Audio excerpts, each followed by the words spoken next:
Muy buenas noches, doctoras y doctores, ¿cómo están? Bienvenidas por parte de Odela Online Virtual Education. Estamos felices de tenerte con nosotros, a ti, doctora, doctor, para un tema muy interesante hoy, quirúrgico, con un gran amigo de la casa a nombre del grupo Odelava y Saneo y Auvernia. Te queremos dar la bienvenida, felices de recibirte en esa semana 49 del año, casi, casi terminando el año y felices de seguir hasta el último aliento contigo, acompañándote en ese programa de educación médica continua para ti, para tu staff y obviamente siempre en el beneficio de las y de los pacientes en Latinoamérica. Estamos muy contentos de recibir un amigo de la casa desde hace varios años, un gran cirujano plástico que se ha certificado obviamente por el Consejo Mexicano, que siempre es la base de la certificación, la garantía de actualización del cuerpo médico, el doctor Memo Guillermo Ramos Gallardo desde la bella Vallarta. Y sí, hay turismo médico, hay playas, pero también hay cirujanos y gente que trabaja en la playa fuera de los hoteles. Y es el caso del doctor Ramos, que ve más el quirófano que la luz del sol, mejor para el eritema solar. Y es cirujano plástico entrenado, como lo saben, entre México y Estados Unidos. Recordemos que se crió entre la UNAM y también la Universidad de Guadalajara, la UDG. Saludamos a todos sus miembros integrantes y egresados, y así como en Alabama, Birmingham, en Estados Unidos, a no confundir con Inglaterra. Estamos muy felices de recibirlo esta noche. Ha tenido diferentes cargos en el Comité de Seguridad de la Asociación Mexicana de Cirugía Plástica, Estética y Reconstructiva, que saludamos su comité director, sus miembros, la doctora Berta, el doctor Santa María, la doctora Estela, y felices de estar con nosotros esta noche. Un amigo que por primera vez nos va a hablar de un tema para ti, doctora, doctor, como paciente incluso, de qué hay de actual y de avances en aumento de mama con toda esa bulla de la explantación, de la silicona, de los polímeros que a veces siguen siendo una alternativa por no médicos o no plásticos. Y aquí todo lo que has querido saber sobre lo más nuevo de aumento de mama por parte de un cirujano plástico más que actualizado. Y amigo de la casa, te recibimos los brazos abiertos y agradecemos a las doctoras y doctores conectados desde todo México, Latinoamérica. Doctor Ramos Memo, ¿cómo estás? Bienvenido a bordo. Muchas gracias, Emanuel, por la cálida recepción. Un placer y un honor poder estar aquí con ustedes. Y bueno, contento de poder hablar un poquito de una cirugía que me apasiona, de una cirugía que ahorita voy a comentar el por qué tengo una relación con Obernia, no de tanto comercial, pero de algunos proyectos que hemos hecho al respecto. Eh, bueno, para empezar el día de hoy. Me presento, mi nombre es Guillermo Ramos, soy cirujano plástico certificado y no tengo ninguna relación comercial con ningún tipo de laboratorio. Trabajo para la Universidad de Guadalajara y recibo un apoyo económico por parte del Sistema Nacional de Investigadores. De ahí en fuera, no recibo ninguna remuneración comercial por ningún laboratorio ni casa comercial. En los próximos minutos quiero conversar con ustedes sobre los implantes de mama. Me sentí muy contento cuando recibí la invitación de poder participar y creo que un punto que no hemos platicado porque se nos metió encima la pandemia y eso hizo un poquito difícil que pudiéramos dar continuidad a ciertos temas y ahorita voy a explicar del por qué, pero es hablar acerca del proceso de fabricación de los implantes mamarios. Este, Posteriormente, un segundo, sí me están, Pero hay que subir su seguir la presentación. presentación. Ahora ya puedes subir. Muchas gracias. Ya está se está compartiendo la presentación o no? Todavía, yo no la veo. Todavía no. A ver, un segundo, por favor. Share screen.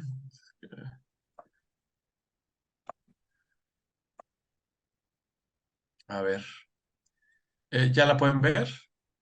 Sí, Ah, perfecto. Pensé que se había visto desde hace rato. Perfecto. Sí, todos ven los objetivos de los siguientes minutos. Bueno, daré como entendido, pensaré Sí, que sí sí, los... doctor. Te vemos Perfecto, muy perfectamente a ti bien. y a la pantalla. Entonces, Les diré, los próximos minutos hablaremos sobre el proceso de fabricación. Posteriormente, un par de minutos para hablar sobre un tema que trabajamos mucho, que tenemos algunas publicaciones, que es el linfoma asociado a implantes. Y por último, y algo que platicaba ahorita con Emanuel antes de empezar el webinar, es la enfermedad por implantes de mama. Esta parte de esta plática ya le he dado en la Academia Mexicana de Cirugía y es mucho la polémica que hay sobre este tipo de enfermedad y si vale o no vale la pena retirar los implantes.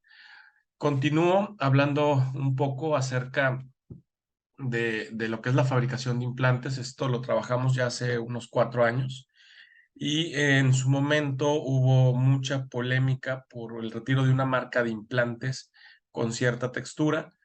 Decirles, y parte de esta publicación que con todo gusto puedo compartir con ustedes, todos los implantes siguen el mismo proceso de fabricación, que es esta ISO 14607.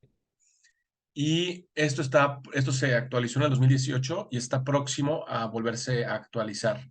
Entonces, esto rige la producción de implantes y el proceso, que era una duda que se tenía acerca de la fabricación de los mismos. ¿De dónde provienen los implantes? Hay diferentes fábricas en el país. En el caso de Ceva, que en español pudiéramos decir Sevin, que es la marca que distribuye Auvernia, y creo importante sobre todo para los colaboradores que sepan un poquito de dónde vienen. Es un lugar muy pintoresco, bastante lindo, a las afueras de París.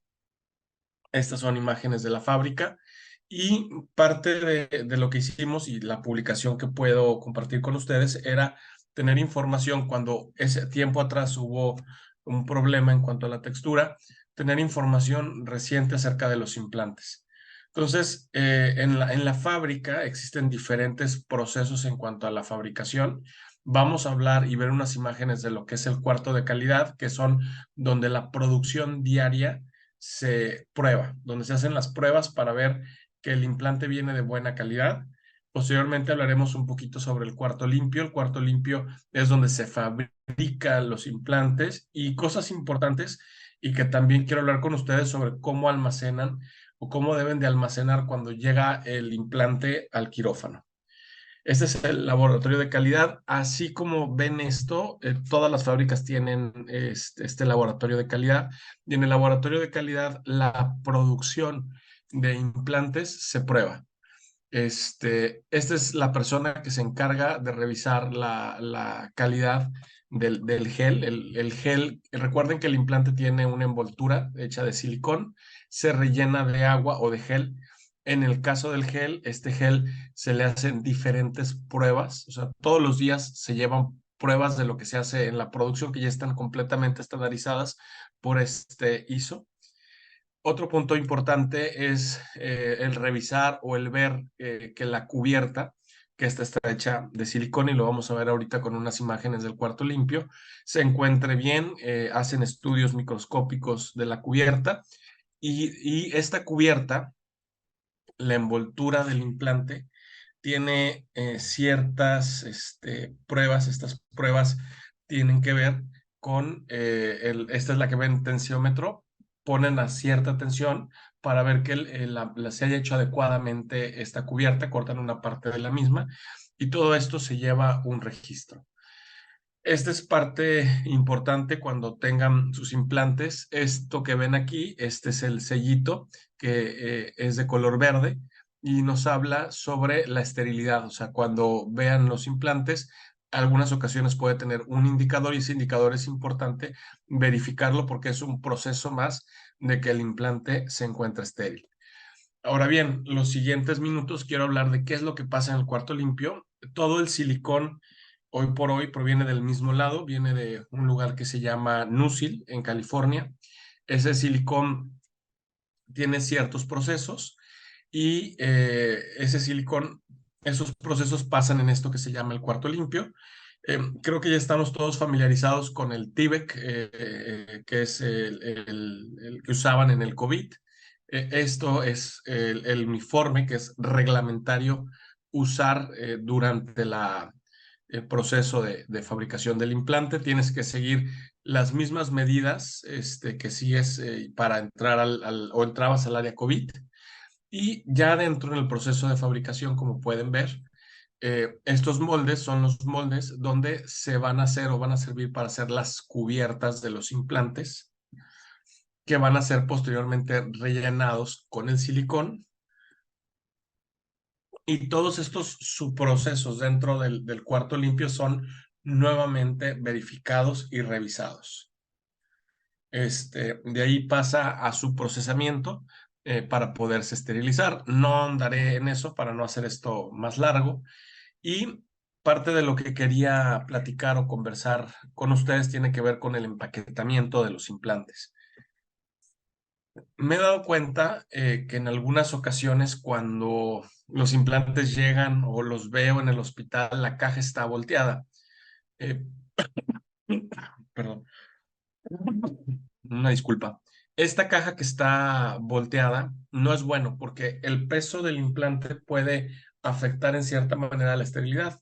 El implante debe de estar acostadito de tal manera que nosotros podamos leer o identificar las letras.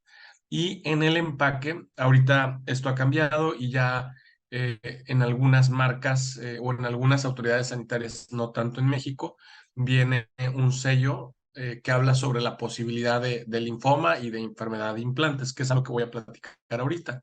Pero en su momento, en el 2019, esto es lo que tiene el sello donde podemos verificar el volumen del implante y las medidas del mismo. Perdón, aquí es donde nosotros podemos ver cómo ya una vez estéril el implante, que viene de su proceso de esterilización posterior a haber pasado por el cuarto limpio, se empaqueta. Muy importante tenerlo paradita la caja, no acostadita. Bueno, digamos, eh, que no va a estar, perdón, acostada, que esté siempre en posición vertical con las letras que podamos leerla. Si nosotros la volteamos o no tenemos cuidado en eso, la misma presión del implante puede afectar la esterilidad del mismo. Así es como deben de estar las cajas, no reclinadas ni en ninguna otra posición. Y bueno, esto es generalmente lo que se hace y la producción que se envía o que se fabrica para poder surtir a nuestro país en este caso. Y este proyecto, que ahí viene la referencia del artículo, en su momento lo hicimos con todas las casas comerciales. Fue un proyecto muy bueno que dio pie a tener un diálogo con la autoridad sanitaria y poder aclarar dudas sobre la fabricación de los implantes de mama. Bueno. Continuando un poquito más y resumiendo, la conclusión es que esta es la guía con la cual se hacen los implantes y es la misma para todos. Un punto muy importante que quiero recalcar, que ya nos hemos dado cuenta que la mayor parte de nosotros ya sabe qué hacer en caso de tener una sospecha de un seroma crónico. Se define un seroma crónico, todo seroma que tenga más allá de un año en una paciente. Si tenemos una paciente que tiene más de un año con seroma, de la colocación y que tiene seroma, ¿qué es el seroma para las personas que no están tan familiarizados o que pueden no tener esta información? Seroma es una acumulación de líquido que se da con la cirugía. En el caso de mama, lo dividimos en agudo y crónico. Y el lapso de tiempo para cuestión del linfoma es un año. Si esta acumulación de líquido al lado de nuestra cirugía de implante de mama se presenta un año, antes de un año, es un seroma que no nos debería preocupar para caso de linfoma. Si ya pasa del año, tenemos que pensar en la posibilidad de un linfoma y actuar diferente. En el 2016 yo colaboré en el reporte del primer caso, lo hizo César Torres, que en paz descanse, un cirujano plástico de Querétaro, que tuvo mucha inquietud, que veía que su paciente tenía este problema de seroma, que sospechó el caso y que insistió. Ya con el paso de todos estos años, la mayor parte de los casos llegan con el mismo grupo de patólogos y los patólogos ya tienen un mejor conocimiento de qué hacer en este tipo de situaciones. Resumiendo, y para de ahí pasar en los últimos minutos de la plática, lo que es enfermedad por implantes en cuanto a seroma, y esto tiene que ver con la macrotextura. Según el ISO se divide en tres texturas, que es la lisa, micro y macro texturizado. Eh, Esas son las porosidades que hay en una micra. Es una unidad que así se definió. Si pasa menos de 10 unidades es liso, de 10 a 50 es micro, más de 50 es macro. Si es liso, no deberíamos preocuparnos en el caso del linfoma, pero si es micro y sobre todo si es un macro texturizado, sí tenemos de tenerlo en consideración, aunque el porcentaje es muy pequeño, pero sí es un diagnóstico que debemos de sospechar y de manejar. Entonces, lo que les decía que pueden ver aquí en la tabla, menos de un año, más de un año. Si es más de un año, hay que puncionarlo. Se punciona el líquido, yo me apoyo, aunque yo tengo el ultrasonido, lo adquirí y por otras cosas en el consultorio ha sido una herramienta muy útil, puedo utilizarlo para guiar mi punción. Muchas veces prefiero no hacerlo porque me da miedo poder ponchar el implante y trabajo con un equipo de radiólogos que ellos son quienes lo hacen. Les recomiendo tener un radiólogo, que todos sus pacientes tengan un estudio de imagen. Generalmente yo trabajo con una radióloga que únicamente es de mama. Asimismo, si este resultado por algún motivo sale positivo a CD30, que es lo primero que se hace, CD30 y manejo de cultivo. Hemos encontrado casos de micobacteria o de otras bacterias. Lo que se hace es, en el CD30 ya se corren otros tipos de tensiones y se tiene que pasar a retirar toda la cápsula y el implante. Y eso, ojo, para los cirujanos plásticos que nos escuchan, hay que hacerlo si ya tenemos un diagnóstico con un oncólogo. El manejo es multidisciplinario. Entonces, es muy conveniente apoyarnos de otros especialistas, sobre todo oncólogos, ya sabemos que está el diagnóstico. Si entramos a cirugía, un cambio de implantes, que eso es lo más frecuente que ha pasado en el país, hacen el retiro del implante, el retiro de la cápsula, y al momento de hacer eso, mandan la cápsula a estudiar y ¡pum!, sale el linfoma. ¿Qué es lo que tengo que hacer? Ir a quitar la otra cápsula. O sea, hay que quitar las dos cápsulas y ya que siga su manejo multidisciplinario. Eso es lo que se tiene que hacer. Lo importante es, si hay un líquido después de un año, funcionarlo y mandarlo a estudiar con un patólogo de confianza. Si te reporta positivo el CD30, el abordaje es multidisciplinario. Esto quiere decir, entras a quirófano con un oncólogo y la resección que se hace es muy diferente a las resecciones o capsulectomías que llegamos a hacer por motivos más estéticos, ¿no? Esto es nada más para resumir y los siguientes minutos, y para no pasarme del tiempo que me dijeron que tenía que durar la plática y que nuestra audiencia pueda quedar esto abierto a preguntas, quiero hablar de algo que este año ha sido mucho más frecuente de lo que yo imaginaba y estoy retirando el mismo número de implantes que estoy colocando. O sea, he retirado muchos implantes y estos retiros de implantes me ha llamado la atención. Para este tema, siempre trato de apoyarme de especialistas, es importante, y sobre todo porque en Internet vamos a encontrar un sinfín de cosas. O sea, esto lo puse en YouTube, pero si ustedes ponen esto en Internet o en las plataformas de las redes sociales, van a encontrar mucha gente que va a empezar a opinar sin ser necesariamente especialistas en el tema, ¿no? Entonces, quiero hablar los siguientes minutos sobre cómo vamos a definir esta problemática, la importancia de verificar las credenciales. O sea, para la gente que nos escuche que no es especialista, debo de acudir con un especialista certificado, ¿no? Y sobre todo para modificar el cuerpo, lo hablaban un poquito con el tema de biopolímeros, es muy importante el revisar que sea un especialista y en la consulta dar esa información. Siempre las personas en Estados Unidos dicen mucho counseling, que es aconsejar, y aunque nuestra exploración física, nuestro abordaje no vaya a ser más allá de la consulta, es nuestro deber dar información sobre la especialidad y sobre lo que se tiene que hacer. Los procedimientos quirúrgicos y no quirúrgicos para modificar el cuerpo son muy frecuentes. O sea, es una cosa muy frecuente. Simplemente en Estados Unidos se estimaron más de 4,5 millones de procedimientos, y todos estos procedimientos para cambiar la apariencia física encabezan la lista de nuestro país junto con Brasil y Colombia. Es algo que se busca mucho en Internet y, como les decía, ya tenemos mucho acceso a la información Y si caemos en la infodemia, podemos acudir con personas que no son profesionales, que no son especialistas. No me quiero desviar mucho del tema, pero sí es importante que cuando una paciente acude para algún tema, sobre todo esto, pues explicarle con qué especialista se debe de acudir, y una forma rápida de validar si este especialista es o no es especialista, que en sus redes sociales puedas encontrar un domicilio. Si esa persona no tiene un domicilio, aunque tenga 10,000 seguidores, pues aguas, tiene que haber un domicilio físico donde esa persona pueda recibirte o darte atención. Si no estamos cayendo con alguien que posiblemente no es especialista, y eso con los polímeros lo vemos muy frecuentemente. Estos son los sitios donde buscas quién es cirujano plástico. Y el síndrome de Asia, y a todas estas pacientes que vinieron para retirarse implantes, pues les decía, mira, nos tenemos que apoyar de reumatología.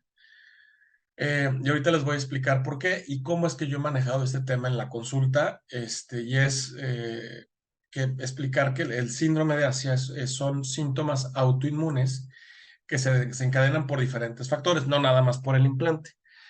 Puede ser un implante de mama, pero también puede ser algún otro tipo de dispositivo que se haya colocado por alguna otra cosa o incluso alguna vacuna. Entonces tiene que haber y llega ese implante o llega ese componente externo del cuerpo al cuerpo y genera una respuesta inmune. Y esta respuesta inmune, estos son algunos de los productos. Sí puede haber silicón, pero también el hidróxido de aluminio de las vacunas, medicamentos, venoclisis, o sea, son otras cosas que te pueden provocar esto. No nada más es el implante de mama. Obviamente que pues ha habido mucho interés en cuanto a la estética, pero también prótesis de cadera, de rodilla, te lo pueden dar. Y este síndrome se caracteriza por procesos inflamatorios agudos o crónicos que conducen a enfermedades del tejido conectivo. O sea, tiene que haber la colocación de la prótesis y documentarse este tema de las enfermedades autoinmunes.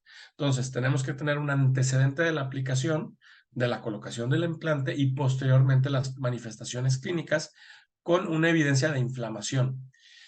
En el caso de las pacientes de mama, pues no puedes hacer una biopsia para ver que haya alguna inflamación. Entonces, nos apoyamos de reumatología. El reumatólogo o reumatóloga es el especialista que debe de normar la conducta y el retiro de los implantes en todo caso. El retirar implantes sin tener un antecedente de esto, ahorita voy a explicar por qué no es conveniente y voy a poner un ejemplo que yo acabo de tener en menos de un mes.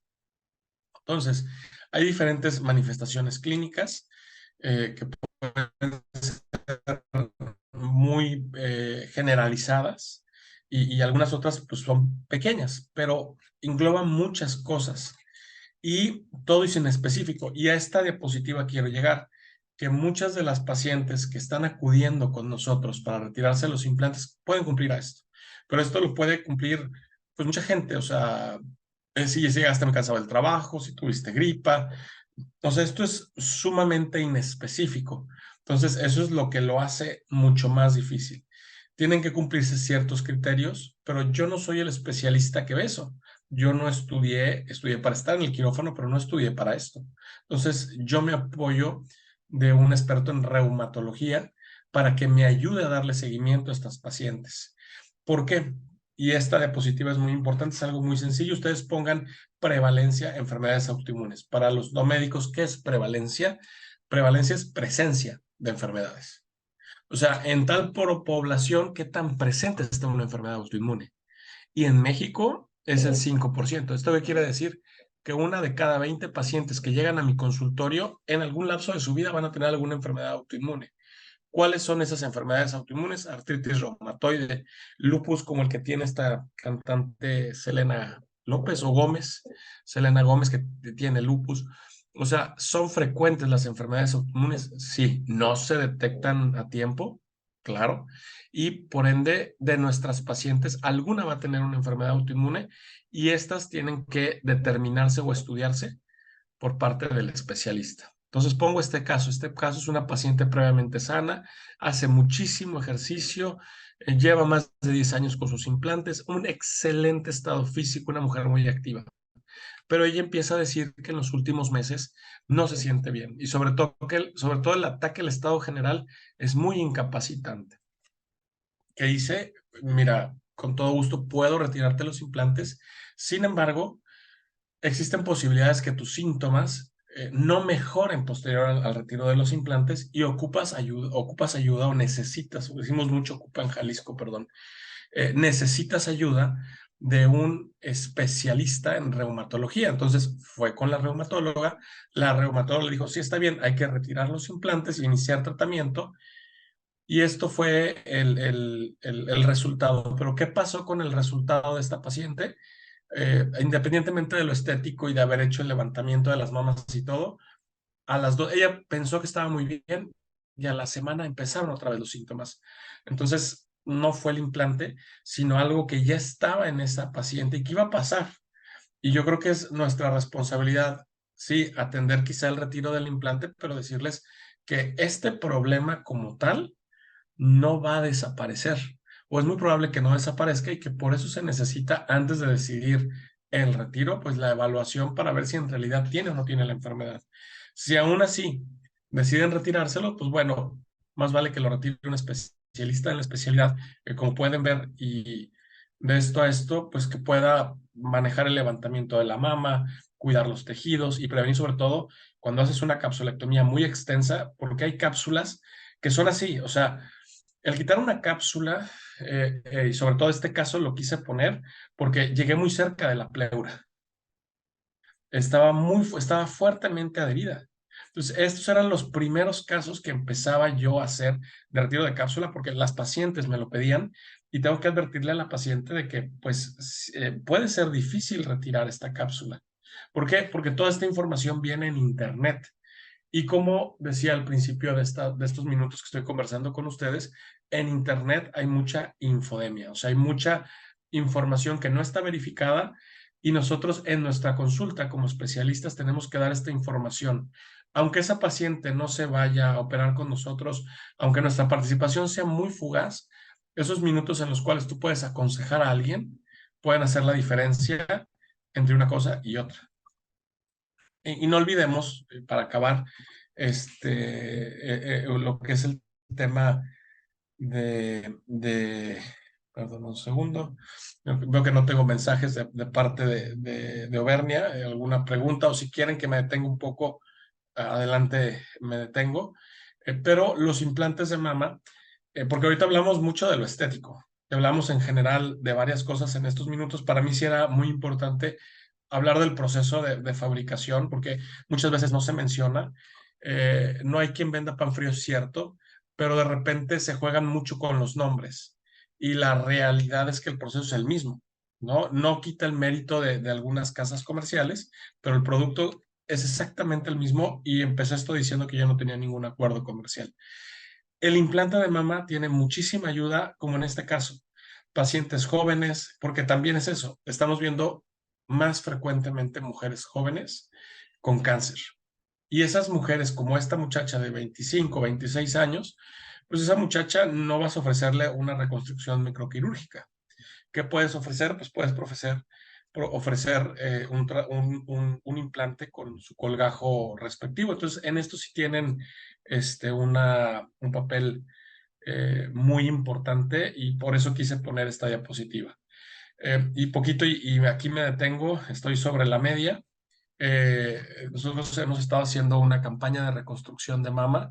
Creo que ahí los implantes de mama tienen también, y es una plática que pudiera durar muchísimo, un papel muy importante. Este año organizamos una carrera y con lo recabado pudimos reconstruir mujeres y fue algo verdaderamente extraordinario.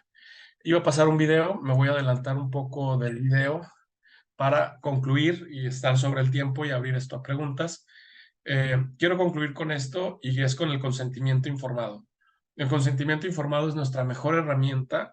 Es muy importante que no lo entreguemos al momento de operar a la paciente, sino que se entregue tiempo atrás, incluso días atrás, que haya suficiente tiempo de poder revisar ese documento. Y hay 3 puntos que los invito a que los tengan en su consentimiento. Y uno es el linfoma.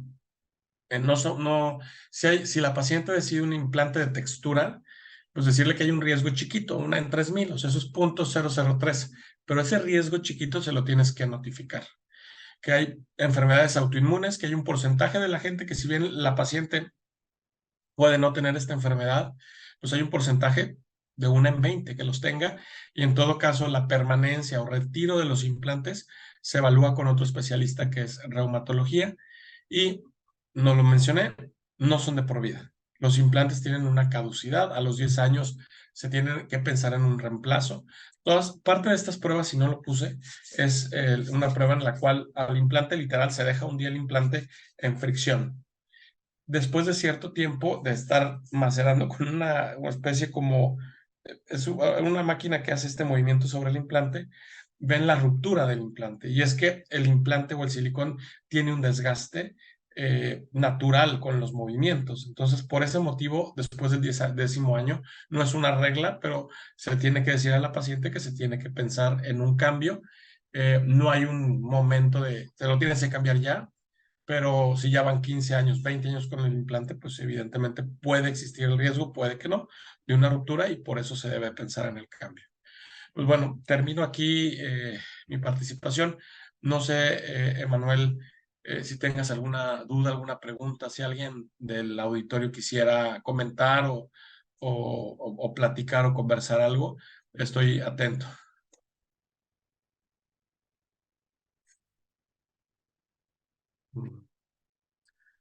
Bueno, bueno.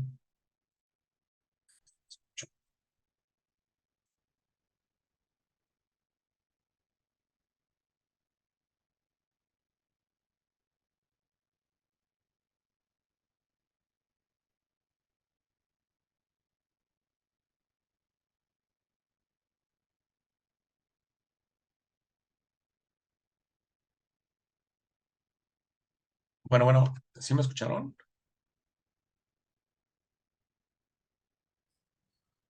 Bueno. Hola, Doc, hola, Doc. Lo último se cortó tantitito, pero sí. Ok. ¿Alguna duda, alguna pregunta? No sé, alguien del auditorio que quisiera hacer alguna pregunta. Sí, Doc, claro que hay preguntas, solo dame un segundo en lo que entra Emanuel y nos ayuda a mediarlas. Dame un segundito.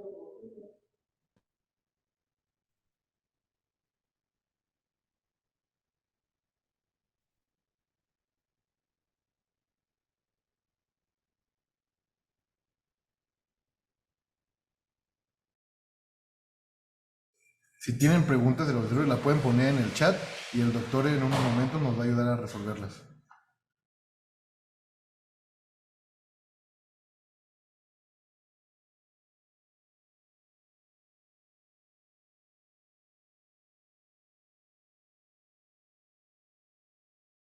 Muchísimas gracias.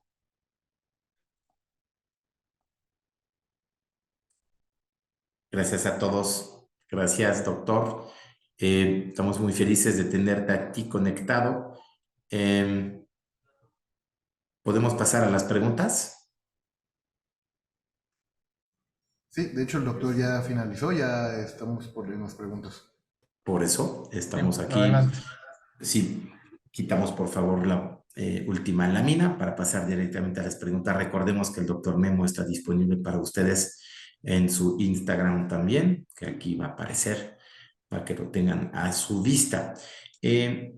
Doctor Ramos, una pregunta que nos hace una dermatóloga es, de las técnicas de implantación de aumento de mama en estética, se ha hablado cada día más que hay favoritos según los tipos de cirugía, según los plásticos o según los países. ¿Cuál es el más común en México y por qué? Desde el plano inframamario, perioaureolar, incluso inguinal, o cuál es, perdón, Ja. ¿Me este, escuchan? ¿Sí me escuchan? sí, adelante. Sí, sí, perdone. Bueno, es una buena pregunta. Hijo, es que, a ver, denme un segundito para tratar de... eh, un segundo. Les comparto otra presentación que voy a dar en Guadalajara para poderle contestar mejor.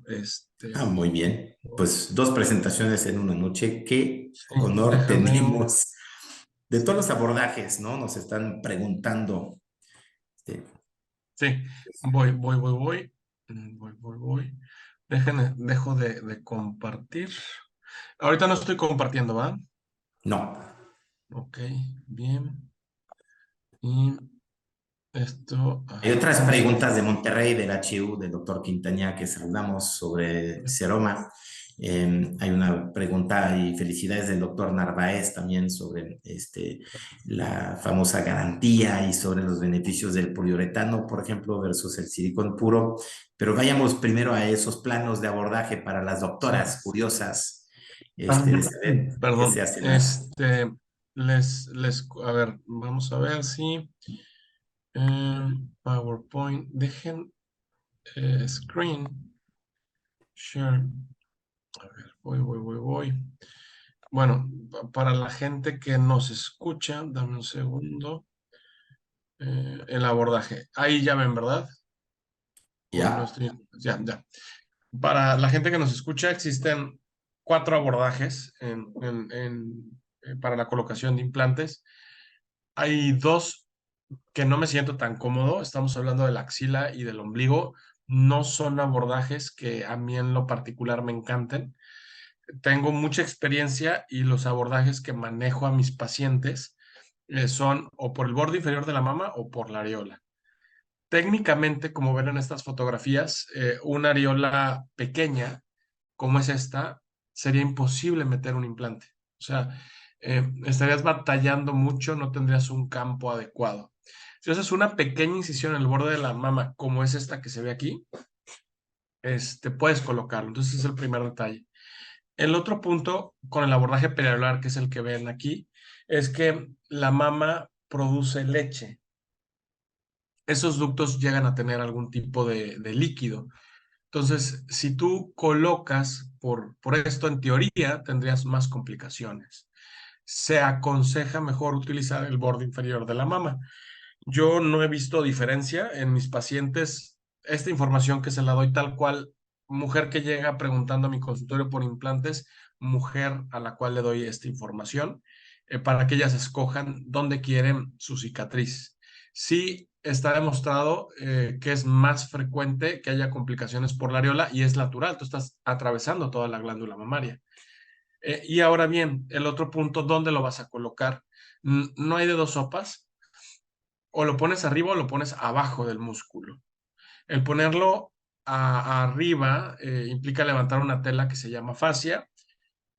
Si el tejido mamario te da suficiente cobertura, adelante. Esto lo publicó Tevez hace 2002, o sea, estamos hablando más de 20 años. Y es el cortar el músculo pectoral porque hay implantes y también hay anatomía de las pacientes en las cuales no puedes hacer esto. Entonces, este es un punto importante y ahorita con los implantes lisos es algo que decimos en la consulta y es que el implante va de acuerdo a las características de la paciente y eso nos ayuda sobre todo, bueno, esto es parte a poder tomar, bueno, me adelanto un poco, este tipo de decisiones. O sea, cada paciente es diferente y según esa paciente, pues es como vas a darle la información. Siempre yo soy partidario de dar la información y que la paciente escoja y que eso quede por escrito en el consentimiento, ¿no? Y lo que sí pasa con los implantes lisos, y si se los comento y que lo vean, es que el implante liso, por ejemplo, este caso, esa es la foto de la cirugía, pero nos iríamos mucho más allá del tiempo. Este caso, si se fijan, no tiene nada de tejido. Entonces, al no tener nada de tejido, es aconsejable platicar con la paciente y decirle, te convendría muchísimo que pusiéramos tu implante abajo del músculo. Y eso conlleva que al principio se ven muy bonitas, que eso es lo que buscan mucho, este llenado del escote, pero después el tejido baja. Y no hay manera de meter un implante grande abajo del músculo. Es muy difícil, o sea, tienes que hacer diferentes cosas para poderlo conservar de esta manera, ¿no? Entonces, espero que esto pueda ayudar un poquito más a contestar la pregunta. No es tanto moda, yo soy partidario de darle información a la paciente y que la paciente pueda tomar una decisión, ¿no? Muy bien, muchísimas gracias. Está muy claro. Gracias por mostrar todos esos casos y la verdad, y yo inguinal me equivoqué, obviamente era axilar. complicado romper todos los tejidos para acceder de abajo hacia arriba, pero muy interesante. Y según los países va cambiando. Ahora está para el doctor Quintanilla que nos hacía esa pregunta sobre justamente los seromas. ¿Qué tipo de pruebas aplicas o qué tipo de abordajes tienes tú para manejar los seromas justamente? El seroma, si pasa del año, lo punciono y lo mando a estudiar. Eh, es muy raro que yo lo puncione en el consultorio, eh, porque pues, no soy radiólogo. Tengo el ultrasonido en mi consultorio, lo uso, hago el diagnóstico, me ayuda mucho, pero viendo un implante, prefiero que alguien más se meta en problemas y lo puncione porque, por ejemplo, voy a operar a una paciente que tuvo un tema de seroma y el caso es que piqué el expansor, fue un expansor, sin querer lo piqué y pues bueno, ahorita tengo que cambiárselo. Entonces, por eso, eso me acaba de pasar con todo y el ultrasonido, pues piqué el expansor, no encontraba el tambor, y pues bueno, son cosas que pueden pasar, entonces yo generalmente hago que un radiólogo lo haga y que él o ella pueda hacer la punción y tener un patólogo, y al patólogo tomas eh, la mitad del tejido, por ejemplo, 5 cc de seroma con 5 cc de alcohol y que el patólogo lo estudie. Si el patólogo está disponible, ya lo estudia inmediatamente en menos de 24 horas. Y además de eso, lo mandas a cultivo y a citológico. Esas son las tres cosas que tienes que hacer con el líquido de seroma. Muy bien, son las pruebas que tú mandas a hacer, Ah, preguntaba el doctor Quintanilla del HU. Muy bien. Pregunta de otro colega respecto a las garantías, podemos contestar los dos, esas famosas garantías de por vida, ¿no? Del tema controversial que siempre de qué es la vida de un implante, ¿es la vida del paciente o es la vida del implante? ¿Qué puedes contestar al respecto? Y yo después puedo ahondar un que, poco que, más. que fue un error de mercadotecnia, que fue una información que se dio mal y se malinterpretó, ¿no? Entonces, cuando tengo una paciente que está en el tema, no, yo quiero las de por vida, abro la computadora, FDA, ¿y qué te dice la FDA? O sea, no podemos ir en contra de eso. Entonces, fue algo que se malentendió. Y hoy por hoy, la garantía, que es el tema famoso, pues cubre, pero cubre los primeros 10 años, ¿no? Y por eso habría esta plática hablando acerca de la ISO, porque la ISO es finalmente parte del lineamiento que nos ayuda a poder dar esta información hacia los pacientes. Pero sí, yo creo que fue algo que se utilizó no tan adecuadamente con fines comerciales. No estoy diciendo que por Obernia, ni mucho menos, pero sí se hizo una mala interpretación en su momento. Seamos realistas, doctor Narváez, los implantes tienen una vida mucho más larga que la de los pacientes por ser un derivado de silicona y de petrolatos. Obviamente, pues es un producto que tiene absolutamente una vida larga mayor a la de cualquier paciente. Ahora, una pregunta ligada a eso y contestar el resto. Doctor Ramos, ¿en qué periodo sugieres el retiro del implante para su recambio? 10, 15, 20 años por razón necesaria, ¿cuál es tu política o tu forma de abordarlo éticamente? No, pues, a partir de los 10 años que consideren un cambio, no es algo que se tenga que hacer así, ya cumplieron 10 años, opérate, pero decirle, mira, cada año que pasa existe una posibilidad de que se rompa, posiblemente no pase, posiblemente sí. Yo he tenido pacientes que he cambiado implantes de 30 años, están íntegros. Sin embargo, no lo sé. Lo que dicen es que después de 10 años hay un riesgo chiquito. Entonces, pues se le da la información a la paciente y que se esté haciendo sus estudios. Quizá 12, 13, 14 años, pero sí decirle que se debe considerar un cambio, ¿no? Esa es la manera en que yo los manejo con mis pacientes en la consulta. Bien, muchísimas gracias. Beneficios del poliuretano Ay, versus caray. silicón, casos, digo, estamos aquí en un foro muy abierto. Híjole, Cuéntanos. no. Denise, tú sabes que yo soy 100% liso ya. Entonces, Ok. yo ya cambié, no, la verdad, ahora sí que perdón por la pregunta. Sí, ok, pongo el poliuretano y el macro texturizado, pero debidamente registrado en el consentimiento informado, ¿no? No soy fan con todo esto, no puedo. Mi primera sugerencia es un implante liso. Aún así, una paciente al año, dos pacientes al año pueden pedir un texturizado porque el texturizado tiene su indicación en los anatómicos. Un implante anatómico sí o sí tiene que ser texturizado, si no de otra manera se te voltea y vas a tener muchos problemas, especialmente con los anatómicos o que la consistencia del gel sea muy dura.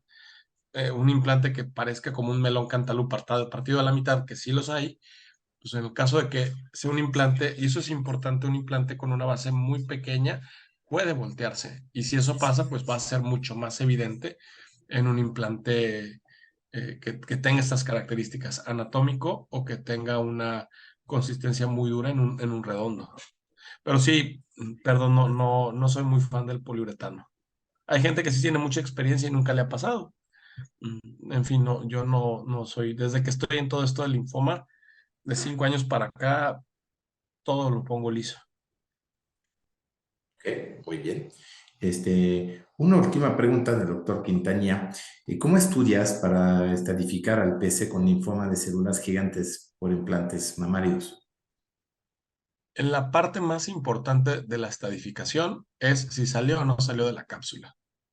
Eso es lo más importante. Ahora bien, en México, desafortunadamente, lo que pasa es que la gente no da mucha información. Entonces, la información la andamos contando a cuentagotas. Y algunos casos ya han salido de la cápsula y las pacientes han tenido una buena evolución. Pero es entrar en muchos temas en cuanto a eso. Entonces, lo importante y en lo que sí tiene mucha experiencia Carballo, que es el que yo recomiendo que esté en el español, es en hacer una adecuada evaluación. Hace 3 veces más evaluación de lo que hace su profesor en Texas.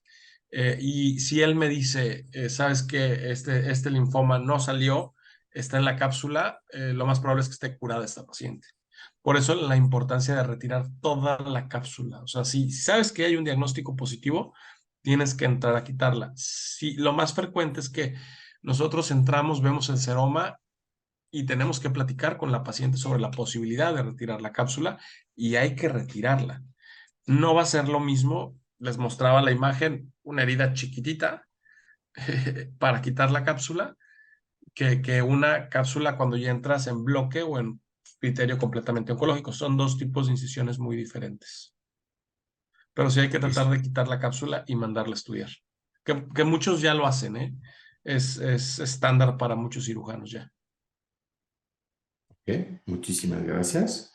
Una última pregunta que nos ha llegado. Estamos viendo aquí el caso de síndrome de Asia. ¿Cuántos casos están registrados en México? No se lleva una base de esto. Yo ahorita me acaban de aceptar un artículo, pero tiene que ver con síndrome de Asia y polímeros. Y en México había 300 casos, pero con polímeros reportados. Con mama, la verdad es difícil y es parte de lo que estoy trabajando ahorita. Digamos, pacientes que yo envío por síndrome de Asia a reumatología, le he enviado 30 pacientes. Muchas de estas, los que he quitado implantes, los quito, pero previa valoración de la reumatóloga. Entonces, híjole, yo creo que esas pacientes de síndrome de Asia, y es muy poco científico lo que voy a decir, muchas de ellas quizá ya traen algo y no lo saben, pienso.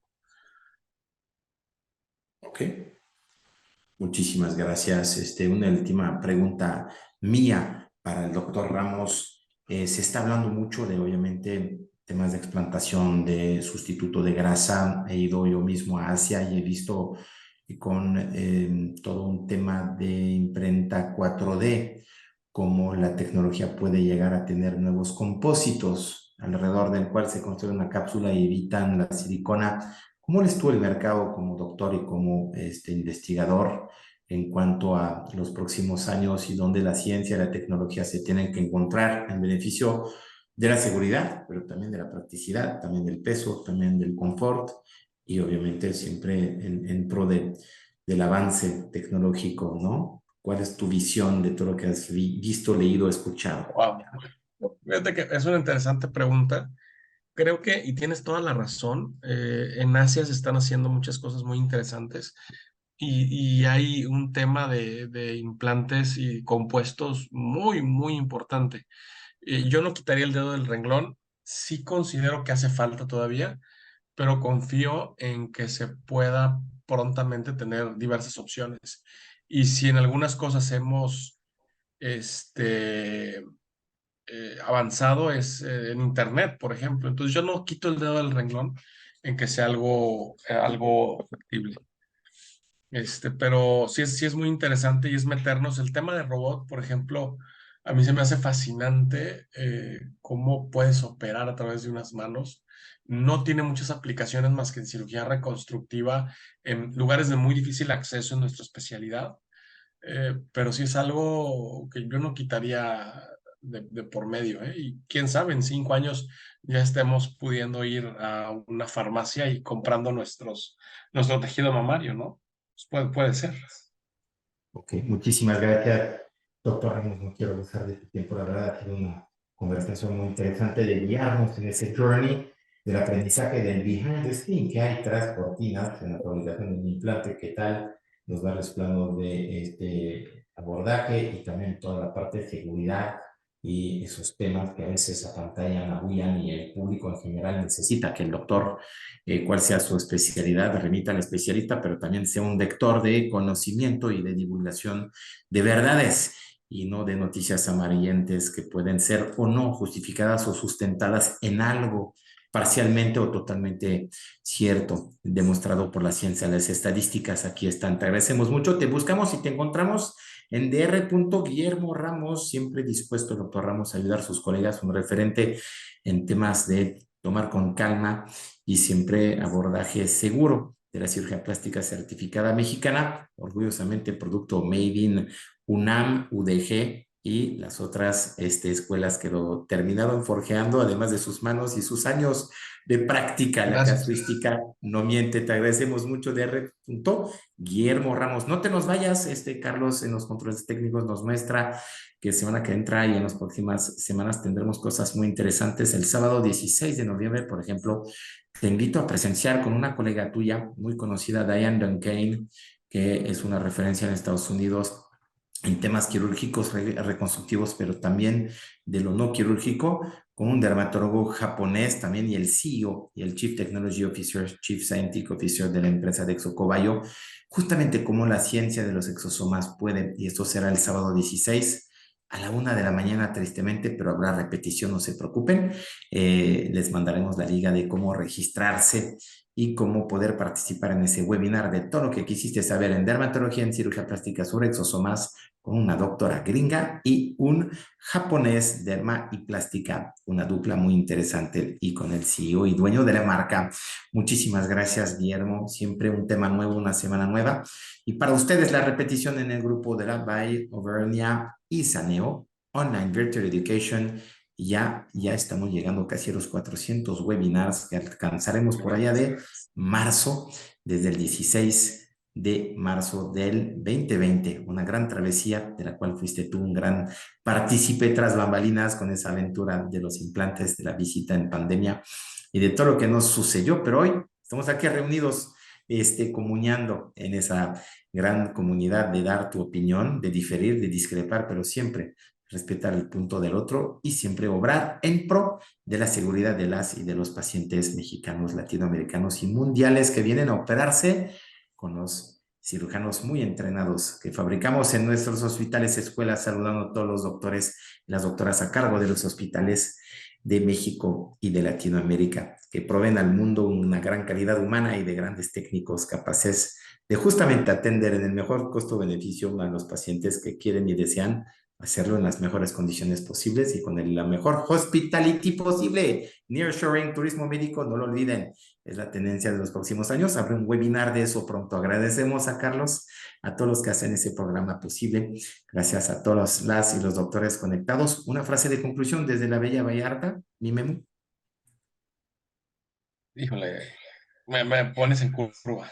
Yo creo que concluiría en dar información y analizar las fuentes, ¿no? Y aprovechar que están los pacientes en el consultorio para que ellos puedan recibir la información correcta. Pues creo que es lo mejor y regresar al puesto de que el doctor es un teacher y es un científico. No olviden esas dos cachuchas que a veces se quitan para solamente ser la parte y el brazo comercial de la medicina. También son responsables de la ciencia y de la investigación y de la divulgación. Diario lo hacen de una u de otra forma. Así que contamos con ustedes para juntarse en ese programa como oyentes o como profesores, dependiendo de la semana. Les agradecemos mucho. Fue un último programa de Odelab de esta semana. Nos vemos semana que entra. Saludos a todos, saludos a todas y a todos, perdón. Los queremos, que descansen y que se cuiden, por favor. Muchas gracias. Hasta luego, Memo. Hasta luego a todas y a todos.